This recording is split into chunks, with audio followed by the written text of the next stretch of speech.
So yun, Good morning mga idol ito. time check muna tayo. It's 5, kita ba dito? Yeah, it's 5:56 in the morning at syempre, hindi pa ako natutulog. So gagawa tayo ng a day in a life na vlog. Mamaya, nandito na kayo sa helmet ko. Sorry, medyo madilim. Ayan. Dito pa ako sa kwarto ko ngayon. Gagawa tayo ng a day in a life. Wait lang, baka tatakpan ko yung microphone. So, yun. Vlog tayo the whole day. And, samahan nyo ako para makita nyo rin kung anong ginagawa ko. Hindi, para makita nyo rin. Sama ko lang kayo, wala akong magawa ngayon eh. So, vlog muna tayo. Siyempre, to start the day, magkakape muna tayo. Mamaya-maya at gagamitin natin yung Aerox. And, hindi lang pala a day in a life. Actually, papakita na natin yung Aerox natin, lalo na yung mga upgrades. Kasi, siguro, puro mga tao na sa TikTok yung mga nakakita ng Aerox ko ngayon. Wala na YouTube eh. So, may bagong, nanonood rin pala ako ng new setup for camera. Para mas maganda yung audio natin. Actually, gumamit siya ng wireless dito, wireless microphone. Meron tayo dito ng wireless microphone. Ayan, ito. Nakalimutan ko yung brand eh, pero mura lang yan. Mura lang na wireless microphone yan. And I think, mapapagana natin siya dito sa GoPro natin. Hindi na natin gagamitin yung lapel. Actually, gagamitin pa rin yung lapel mic, pero titingnan natin kung anong mas maganda, yung may wireless microphone or itong lapel mic ko lang. So yun, balik ako mamaya. Pag balik na ito, nandito na kayo ulit sa helmet ko. Peace out, bye-bye muna. So yun no, what's up guys? Andito na, nakakabit na kayo ulit sa helmet ko. At papunta tayo ngayon doon sa kabila, kunin natin yung kotse. Maghahatid muna tayo din breakfast. At yun nga pala, pag-uusapan na rin natin yung mga issue na itong, fuck. Ayun o, kung narinig nyo yun. Kasi yun sa issue. Papakita ko na rin yung mga in-upgrades natin. Simula nakuha natin to. Kaya yung lagit-git na yun, no? Ayun na. Punta muna ako kabila. Balikan ko kayo. Magkakotse ako. Tain na ngayon. Hassle.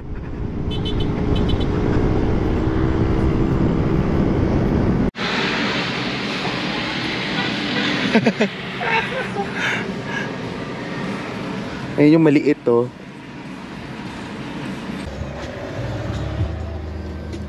Nga. Bye bye. Tinitigan lang yung yung camera. Sabi niya, yan, bago yun Ayan, hatid na ang batang makulit.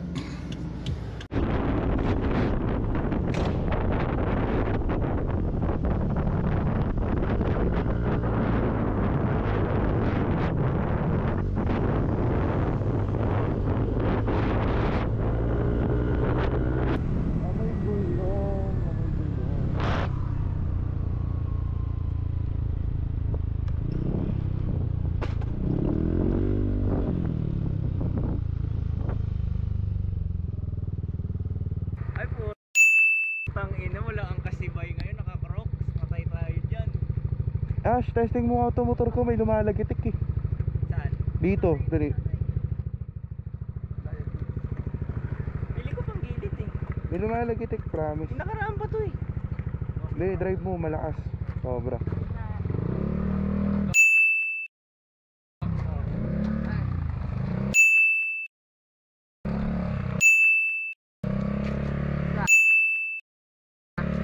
Bago yun ah. Okay. Basta ang alam ko lang, Here we go. Focus. goal ko, Speed. focus. I am speed.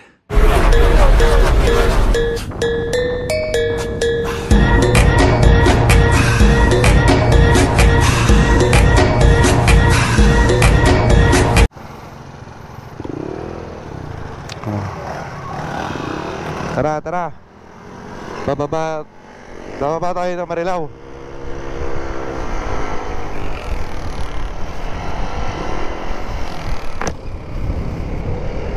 Tangina, malupok pa naman dito. Ay, tumatama yung GoPro. Ayusin ko nga yung height niyan mamaya.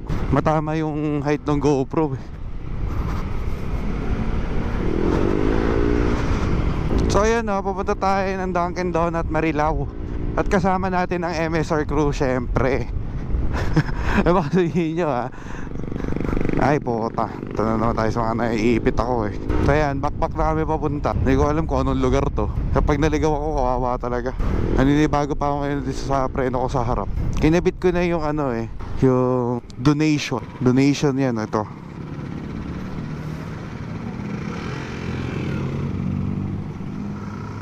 Bakit? Nakantay. Ay, nakantay. Ah. Ay no, pogi oh. Sarap.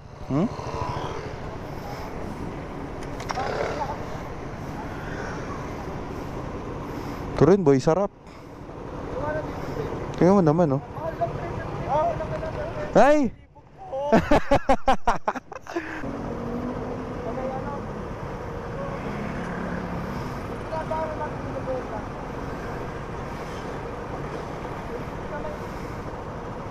Papasuot tayo parang arko. Tapos yun, labas natin. Ito na rin. Record pala ako yan. Picture natin sila. Tata. Abante kami. Okay, pababa ka. Ganda men. Babangking ba ito mga ito? Napainit ang gulong. Malubak. Sige, may idadaan na pa tayo isa. Hindi ko alam kung pangalan, nakalimutan ko. Basta may isa pa.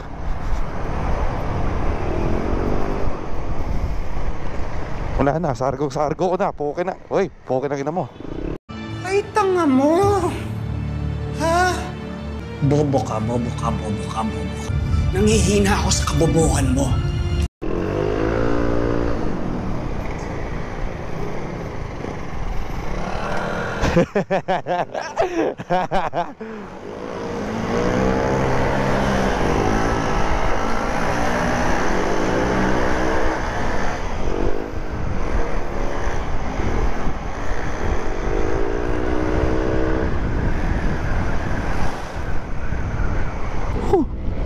Putang ina, kailangan dual sport yung gulong mo dito sa Bulacan. Tayo nang yan. So ayun no, pabalik tayo ngayon. May masamang nangyari, may masamang balita. Nauna pala ako sa kanila. Layo ko na. Pamarilaw na ako eh. May na-aksidente sa amin. Hindi ko alam kung ano nangyari. Naiwan kasi nila ako dun sa may mga truck kanina eh. Tapos dumiretso pala sila patulay, hindi pala sa Lumiko pa service road. Ito, pabalik na ako ngayon. Shit, malas naman. Alat naman na ito.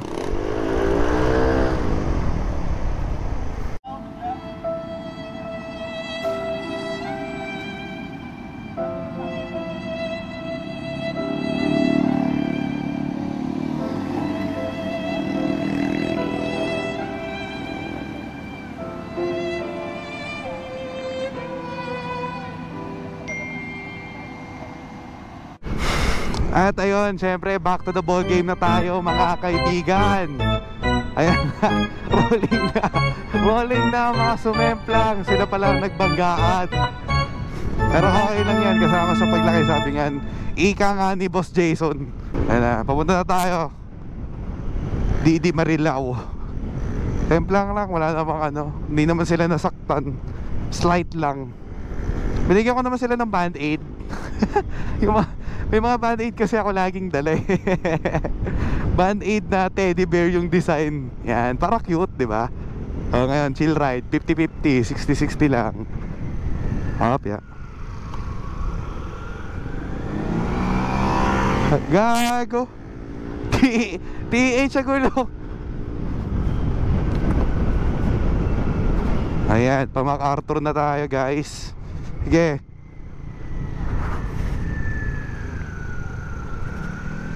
At eto na ulit.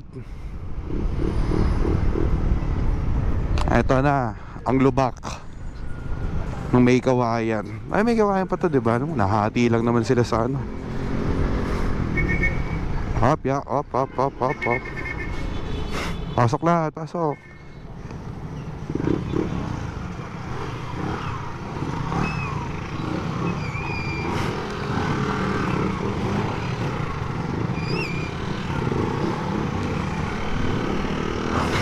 para lahat pasok. Harangan lang ng konti. Traffic naman eh. Ito yung sinasabi kong one way. Di ba?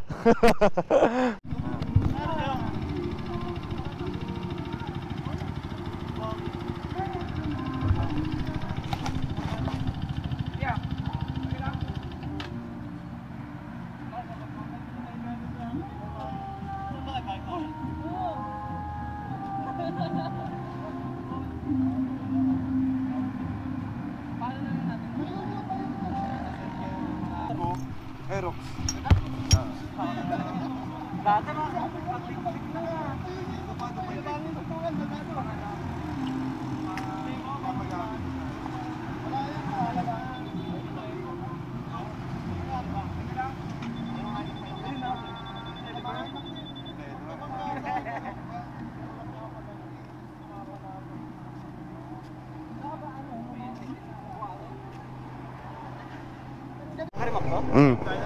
Ano bola mo? 8? G's. Straight.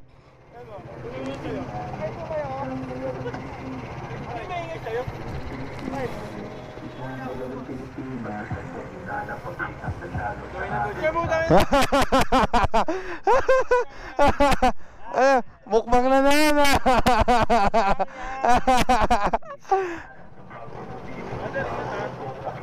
Oo naman. Parang trip ko to.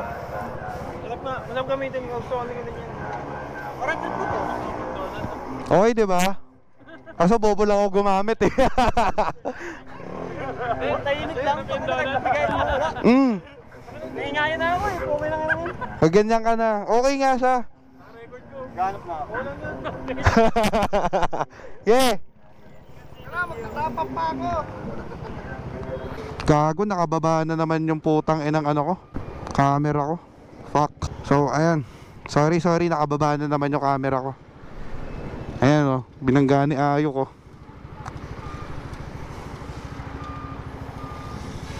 Okay, pag-usapan natin ulit. Antayin lang natin ito matapos. Laki-laki kasi ng truck, ba't dyan pumapasok?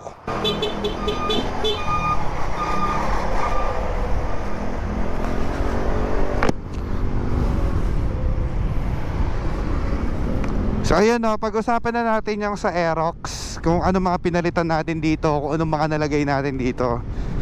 Ang mga nalagay ko na dito is mags. Nagpalit tayo ng mags. Ang mags natin ngayon is high-loss na pang Aerox. Hindi, nakalimutan ko yung pinaka product name niya, pero ganda, solid siya, solid.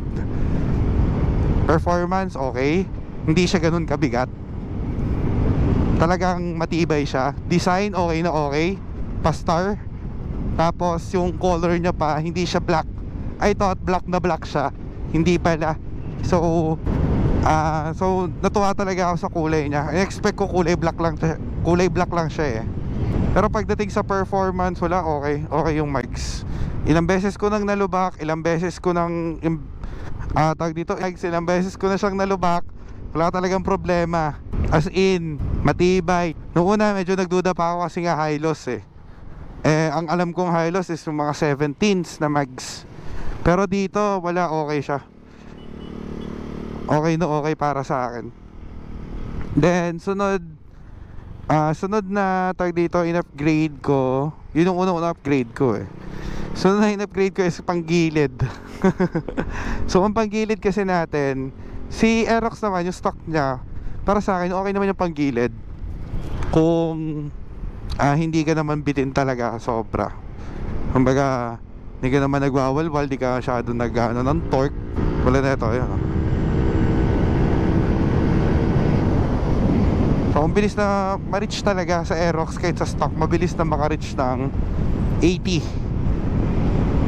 or 100, ganyan. Mabilis na niya makuha yun sa stock na Aerox. So, sunod na in-upgrade ko dyan yung panggilid nga. So, ang nilagay natin is JBT pulley set. Yung bola natin, 3 pirasong JBT lang, yung iba halo na. Then, ang clutch natin is 1-2. Center natin is 1-2. Pare-pares ng 1-2 lang yung laro. Then, sunod ko na pinalitan yung bell. Late ko na napalitan yung bell kasi nasira ko yung bell. Hindi ko alam kung basta nasira yung bell. Umangat yung yero niya. Nag-cause ng malalang dragging. Sobra, as in malalang dragging talaga. Sa performance ni JBT, okay na okay ako sa kanya. Hindi talaga talo eh. When it comes to JBT talaga okay talaga. After that, sunod na pinakabit ko is yung pipe. So yung pipe natin is RS8 DC8, yung silent power. So ito yung bagong labas ni RS8. Para sa akin, performance use, napakaganda niya. Walang problema. Pero ako kasi hindi ko sinunod yung panggilid nila na ano eh. Kumbaga dun sa box kasi may inaano sila required na panggilid. Siguro para makuha mo yung potential talaga ng pipe. Ako kasi hindi ko siya sinunod. So may halo yan. Sabi ni boss boss na basta sa RS8 hindi na to kailangan ng remap. Pero ako, makulit ako, remap pa rin. Kasi for me, iba exhaust eh. Kahit sa kotse, basta FI, para sa akin yun ay paniniwala ako, need mo mag-remap. It's either remap or bumili ka ng piggyback or magpalit ka ng ECU. Bakit? Kasi yung AFR kailangan tonohin. Yun ang pinaka-importante. Matono yung AFR. Ngayon, paano ba yung remap na ginawa sa akin? Kasi wala namang bang sensor. So actually, makikita doon sa system nila kung naglilin ba yung motor ko dahil sa pipe.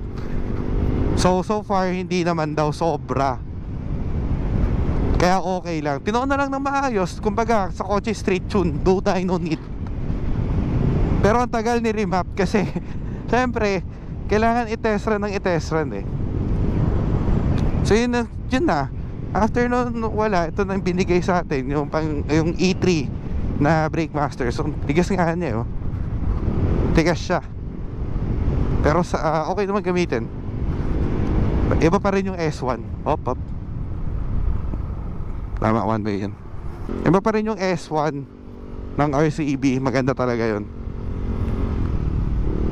Ayun ako maririnig na dito yung pipe. Hindi siya ganun ka ugong. Hindi ganun ka punet. Buo siya. Kahit pa paano buo siya na sobra. Buo tunog niya.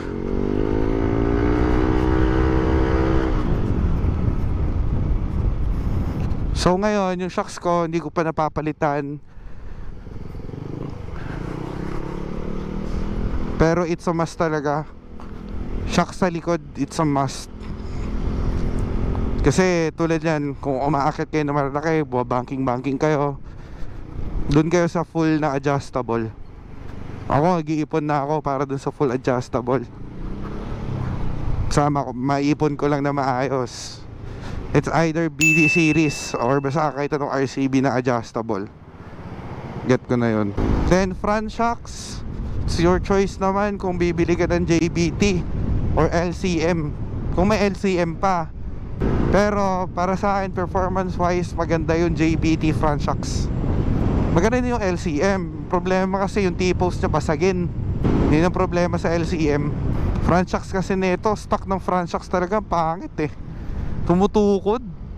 Hirap mo ma-overtake pag ganito eh. Dalawang truck. Hirap yan. So maya balik tayo.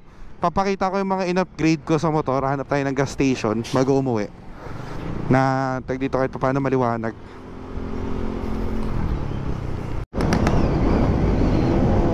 Aray, gagawa. Tangina mo, Miguel.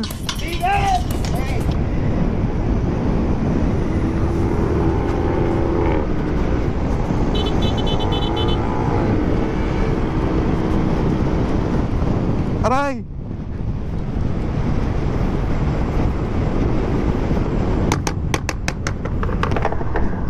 Hoy! Tangina mo! Saan punta? Rolling shot! Uy, saan ka sa akin yan? Tara, konkre.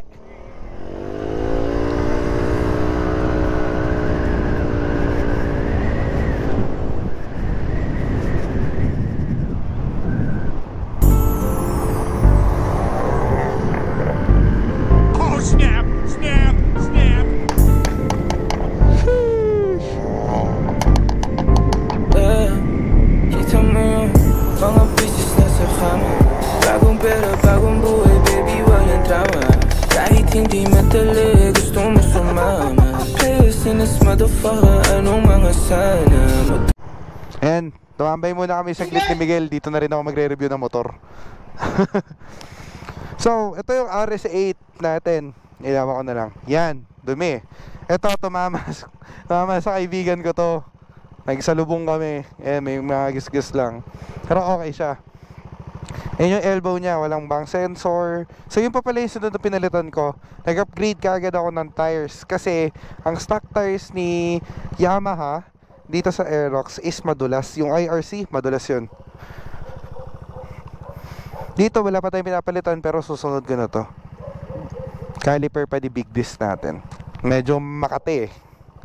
Dito wala, visor stock pa yan. Ito yung binigay sa atin. For free lang yan, guys. Dito di pa ako nakakabili kasi yung pinuntahan kong shop kanina wala. Sound check natin. Diba? Ganda naman tunog niya eh. Buo lang. Ito lang walk around. Ito yung mags. Yan. Napakatibay. Nagulat din ako. Matibay siya. Spec na spec. Dumi oh. Dami nating nadaan ng basa kanina eh. Tapos alikabok. So nothing special. Di tulad sa mga Aerox na nakikita nyo na madiin na talaga.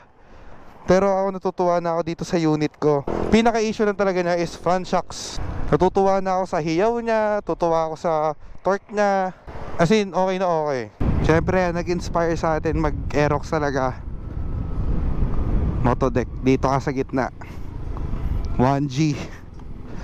At ang concept build natin as always is circuit racing tayo, guys. Wala nang iba. Gusto natin yung pwede pa ma-daily, hindi maselan sa lubak. Hirap kasi. Actually pogi naman yung mga Malaysian Thai. Pero kung ide-daily ko siya, waswasan, medyo tabingi eh, magastos. So yun lang. So thank you sa pagsama sa akin. Actually, second day na to. Nakatulog kasi ako ng isang araw. Tapos sinamahan ko yung kaibigan ko sa errands niya. So ito na yung review natin sa Aerox na 155 2024 standard version. Okay siya. Pagdating sa gas ko, since nakapag-gilid remap ako, nakukuha ko is 33.1. Yun ay nakukuha ko na tag dito. I don't know kung accurate siya or hindi, pero yun ang nakukuha kong reading. So it's per 31.1 km per liter. Ito talaga ang dream scoot ko, guys. Aerox. Ngayon, di ba before sa mga video ko, nahihirapan ako sumingit sa kanya. Ngayon medyo nakakapa ako na siya. Saka ilang beses ko na rin naakyat to. Marilaki. Kaso puro na i-tried. Sunod na i-upgrade ko dito is ilaw.